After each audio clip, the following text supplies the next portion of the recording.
right before I got my first cancer, when I was forced to move back to Belgium, when I was working at DP Oil, I remember vividly that time. I was smoking a lot and I was going to the bar a lot.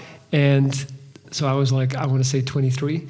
And I remember, like, because most bars were not open here on Mondays and Tuesdays, and we would find a bar in a nearby town and just go there because we would have a place to sit and drink. And then at one point, you just hit this wall where you just have nothing else to discuss. There's just nothing left. And then that gap gets filled with sports talk.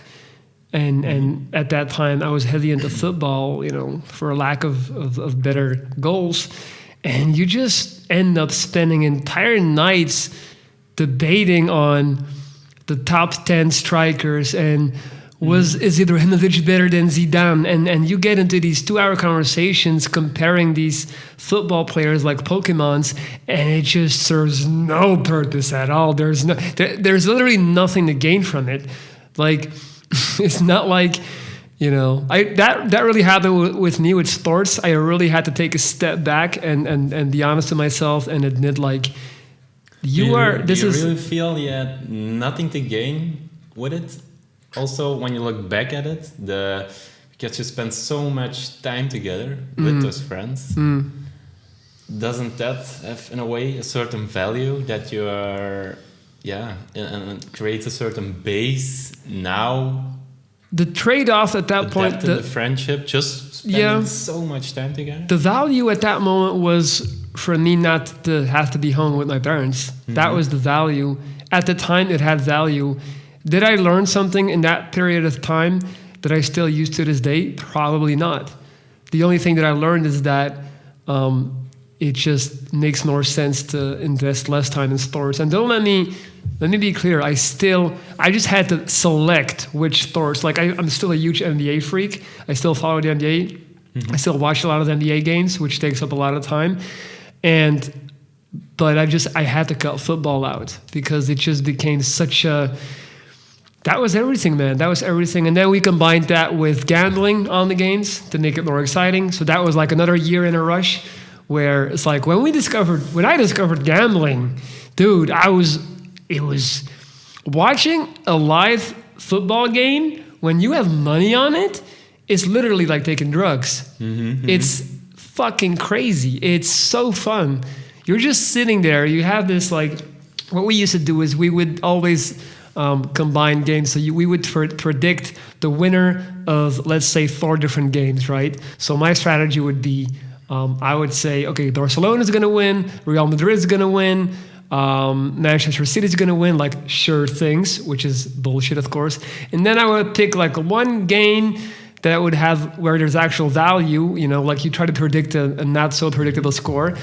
And, like, I remember having, like, 3 out of 4 games already in the pocket because the games were not played at the same time. And the last game was Barcelona against, like, some shitty ass team in Spain. And I'm watching the game live. I'm telling my friends, all I need is Barcelona to win, and I'm going to have like 200 euros. And I only put in 3 euros because it has this multiplying effect that if you put in, you can really make a lot of money.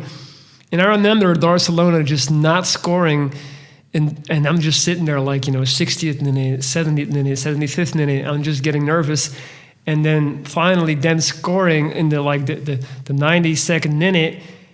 And it's just like, I still remember, like, just euphoria, jumping, fucking shouting, like, fuck yeah. And that will be probably what you're looking for at that point. This feeling, this euphoric. It was feeling. Amazing. That was maybe the goal of all of this certain, urge or desire, a positive feeling. Maybe you have it. It's kind of an addiction. It isn't. It's drugs. You're not physically taking something.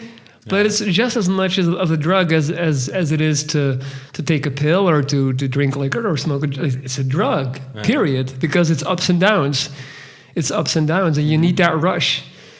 And when did you decide to stop? What was the trigger to stop? With it? I remember I had a period of time when I figured out that basically, in the end, the house always wins. So basically, how it is, you just you put in money, Okay, you could lose, stop. but you lose a few times.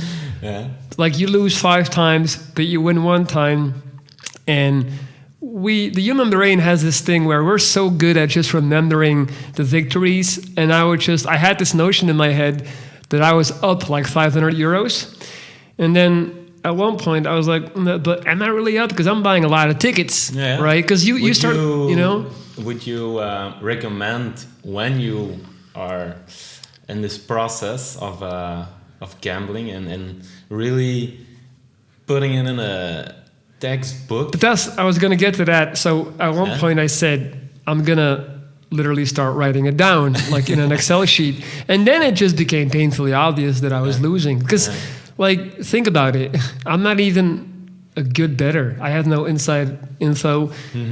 This So thing, to be a good bettor, you need inside info, you would say.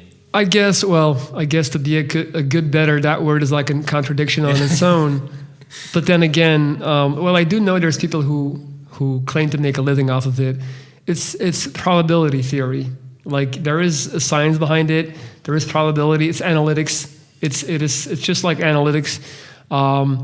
It's not quite like poker. That's more based on math, I feel, and chance. Well, chance not. I mean, again, probability. And you play one-on-one, so there's the people component of having mental power to force somebody also, to but I lure think him in to go for when something. you get to a certain level, I think with poker, I think everybody's counting cards. So everybody knows exactly the cards that are left in the stack. Everybody's at a different level. So they're wearing sunglasses. That's more like you can make a living being a poker player if you're smart enough. That's not really based on luck. There's plenty of examples. There's literally thousands of people living like that. But when it comes to betting on games, it's not the same. It's not the same. Yeah. So yeah, I figured out like, man, I'm losing money with this stuff, man. Like it's just. And then, as with many addictions, it just kind of fizzled out and it was another experience. Do you need help making better decisions in your life? Are you lacking self-confidence and motivation to get things done? Hire me today and get a direct daily line of communication with me through video chat and audio messages. I operate on a week-to-week basis, so no long-term investment is required. 7 straight days of Viking advice will get you right on track. Email me at lorenz.dries@gmail.com and change your reality. I'm ready whenever you are. See you soon.